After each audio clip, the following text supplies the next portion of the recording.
I'm Macy Stewart, the keyboardist and vocalist for Kids These Days. All right.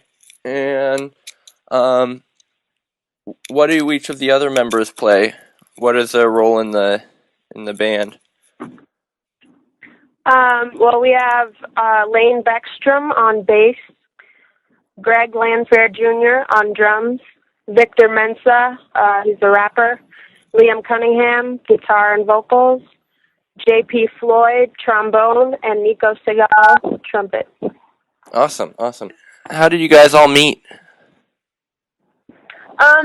Well, some of us went to high school together, and then the other half of us went to this music school called Merritt School of Music, Mm-hmm. and it kind of all came together from that. Mostly we just met through music programs around the city.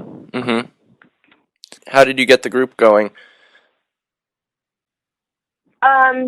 Well, I think it was Lane who started it. I came on a little later. I was one of the last people to come on, but I know they met at Merritt, and Liam and Nico and Lane and Greg were all at Merritt, and they wanted to start a band. So they got together and jammed in Liam's basement. Uh-huh. I know that Liam and Nico came up to me at some point in a show at a high school, and they heard me sing, so they told me to come in and sing in the band, and that was, you know, Yeah, the rest is history, right? yeah, it's history right there. So, I mean, with being such a big group, I mean, you guys have 7 people. Do you guys encounter any problems or any oddities just with it being such a large collective? Well, I mean, of course, you know, you put 7 strong people in a room together. It's definitely it's hard to make decisions sometimes. You know, it takes a really long period of debating. So sometimes it's a little difficult, but mostly I think it's along pretty well. Mm-hmm. Um, you know, pretty much. All Tough right. being in a van together. Yeah. Having 8 and because we also have our tour manager Cody, so sometimes it gets a little bit crowded. And How do you think that Chicago has influenced your music?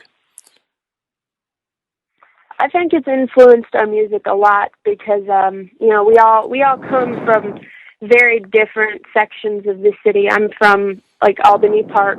Mm-hmm. Nico's from Rogers Park. Lane comes from a little further south. Vic comes from all the way south, Hyde Park.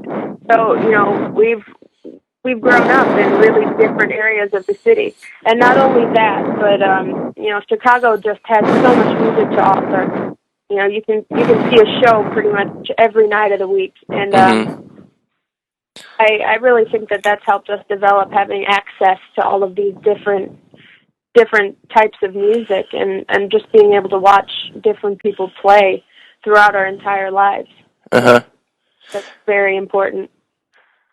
You have a lot of jazz and funk influences in your music. I mean, where does that come from? Where does that come from?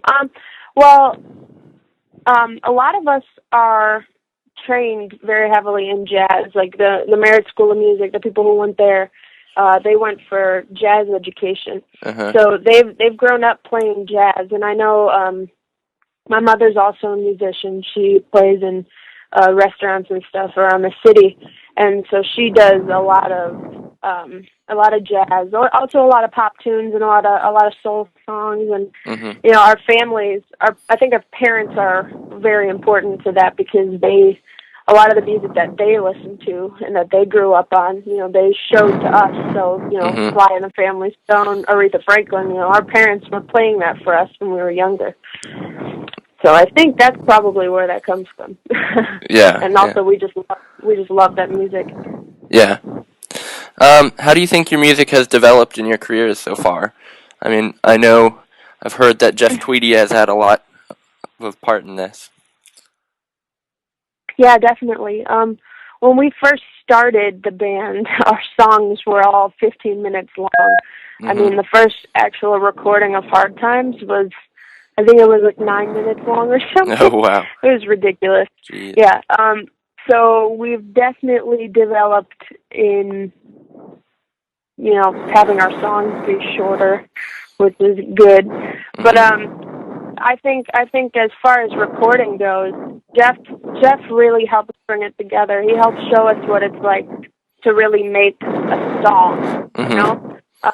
When we brought all the stuff in there, we just had, I don't know, we had everything written out, like this is where this section goes, this is where this section goes. And we had never really been in the studio before, and we were in there for Hard Times, but I think that was a little bit different. We were a lot younger then.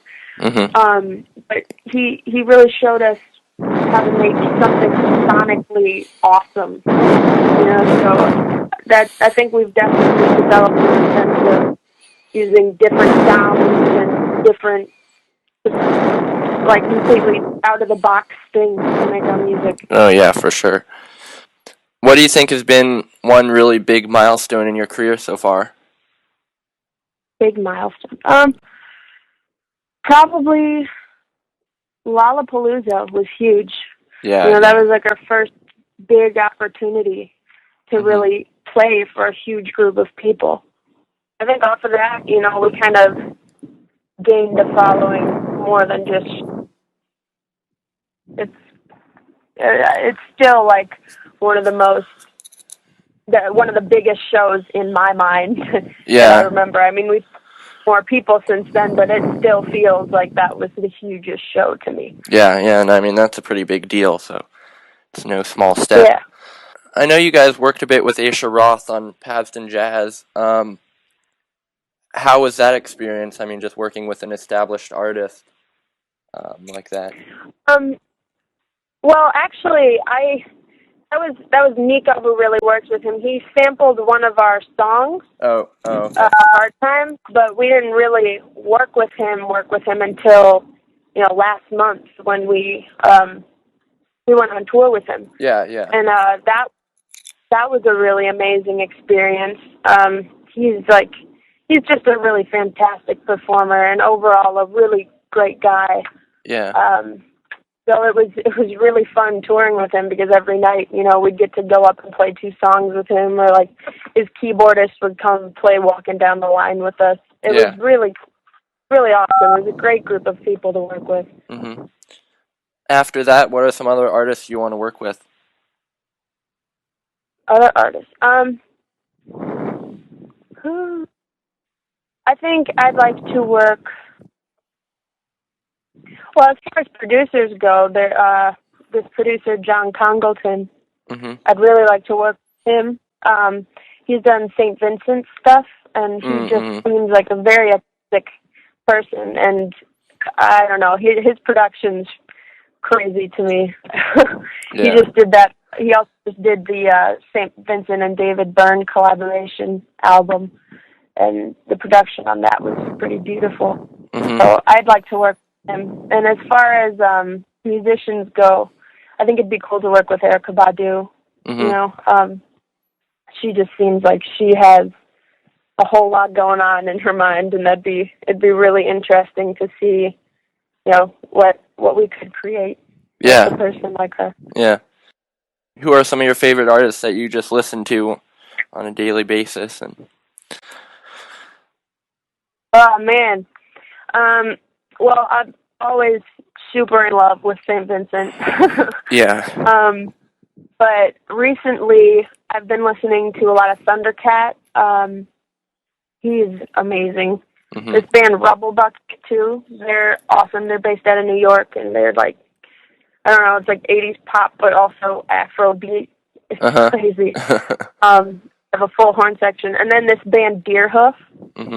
They are the shit. They're really awesome. They started off as like noise rock, but I don't know. I've watched live performances. I'm really angry I missed the free show that they did in Millennium Park here a couple months ago. Oh, bummer. But, their album Deerhoof vs. Evil is like one of my favorite albums right now. All right, great. This is an interesting question. I don't know how much you've thought on it, but I mean, nowadays anybody can kind of pick up a microphone and make music. I mean, do you think this kind of cheapens the art, or I mean, what's your take on that? I don't think it cheapens the art. I mean, everybody's entitled to music however they want to make music. I was kind of talking about this yesterday. Like, somebody asked, what do you feel, how do you feel about people like you, that's how the question was worded, who have been playing music, since the age of 3, and your entire life work really hard and meticulously to make music such as you make, compared to people who just make laptop music really easily. Mm-hmm. And I think that there's a difference between entertainment and then, being a musician. Mm-hmm. And I think that difference will really stand the test of time. It will be, whoever is remembered 25 years from now, I think that'll be the people who put the most work into it. But I really think, anybody's entitled to make whatever music they want, however they want. Mm-hmm. I don't think it cheapens the art form, because the people who really put forth a lot of effort and their entire selves into creating music, that's what keeps music rich. That's what keeps Mm-hmm. music of today how it is today. So how does the recording process go, from kind of perception to finished track? From conception to finished track. Well, for Trap House Rock, we wrote all the songs and thought that we were just going to be able to record them verbatim, how we played them live. But when we brought him into Jeff Tweedy, we played him what we had, and he showed us how to really tear down something to its bare bones and build it back up. Mm-hmm. To record it. So I think from now on, a month ago, we recorded 12 demo songs, just mm-hmm. ideas that we had, and they're not entirely fleshed out, but they were just demos, of ideas, simple ideas. So I think what we'll do what we're going to try to do from now on is,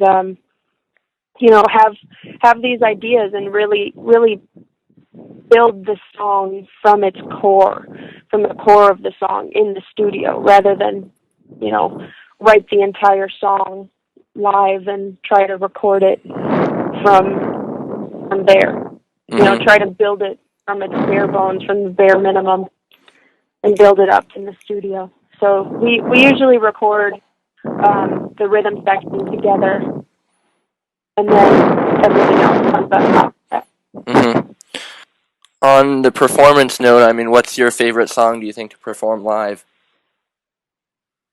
I really love performing Don't Fall in Love. Mm-hmm. I think that song is so fun to me. Yeah. I don't know why. And then I also love doing Walking Down the Line. That's a really fun moment in the show. So, on tour, what was one of the craziest things that happened to you guys? Oh my God. Well, we had this show in Danbury, Connecticut, and I think it was put on by these college students who just wanted Asher to come out. So they put it all together for him, and it was not very well put together, and they didn't really have a professional sound man, and the venue looked like it was closed up until 2 hours before the show. Oh, and so we got on stage, and my mic didn't work, and Liam's mic didn't work, and then Vic's mic started cutting out. So we basically had no microphones, and the monitors, just the only thing playing in the monitors was Vic's voice, so you couldn't hear anyone. And the entire audience, a bunch of 15-year-old kids, came out, and it was crazy. Greg knocked over his drum set, knocked over Mike's stand. Everyone was going crazy. All of Asher's band came on stage and were jumping around with us because it was so ridiculous I can't even believe how ridiculous that show was. But it ended up being fun, but we were Yeah. pretty mad at the time.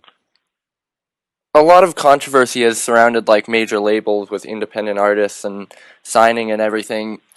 I mean, what do you think of this? Would you Hmm. guys sign? I think if the right thing came along, we would. You Hmm. know, I think that, I mean, the way the economy is now, sometimes if you don't have money to make music that you need to create, what are you supposed to do? It's Hmm. really hard. But as of right now, we don't have anything, and we definitely would not sign unless it was perfect for us, Hmm. unless it was the ideal thing. Yeah. So I don't think they're all bad. I don't think all major labels are bad. Yeah. That's an overgeneralization. But yeah. All right. I think this is the last question, but I mean, fresh off of Trap House Rock, what's your next project? What are you doing next? I think we'd like to record an EP next and just tour as much as we can off of Trap House and then off of the EP. Just continue to make music and play live shows. That's really all we want to do. Well, that sounds great. All Yeah. right. Well, thank you very much for the interview.